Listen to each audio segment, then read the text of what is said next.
Hi, Awesomes. Here are a few notes from me from the first few chapters of the Babysitter's Club first book, Christy's Big Idea.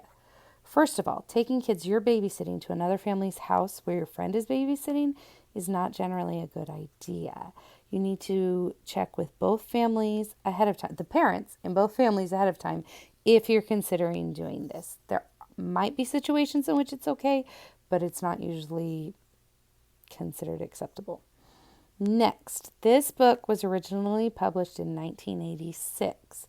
So if you're wondering why do they need a phone? Why do they need to meet at a certain house to have a phone? It's because at the time, most people didn't have cell phones and kids almost never had cell phones. So that wasn't really an option. They needed to decide one house to meet at all the time because the number couldn't just go with them wherever they went. It's kind of like you can't go to your school and expect to get a phone call if they're calling the school that let's say you go to an elementary school. If they're calling the middle school, they're not going to reach you at the elementary school. So same thing, they couldn't switch around which houses they were at for that reason.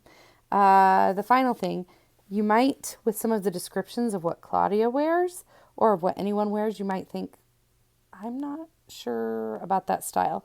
With Claudia, her styles were pretty loud and crazy in 1986, but in 1986, loud and crazy styles were actually very fashionable.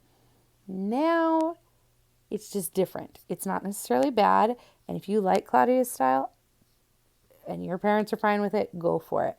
But what I'm saying is it was very trendy in 1986 to wear the things that Ms. Martin talks about Claudia wearing, whereas in 2020 it may not be. I love you guys. I hope you're enjoying the story, and I'll see you next time. More to the point, you'll see me next time.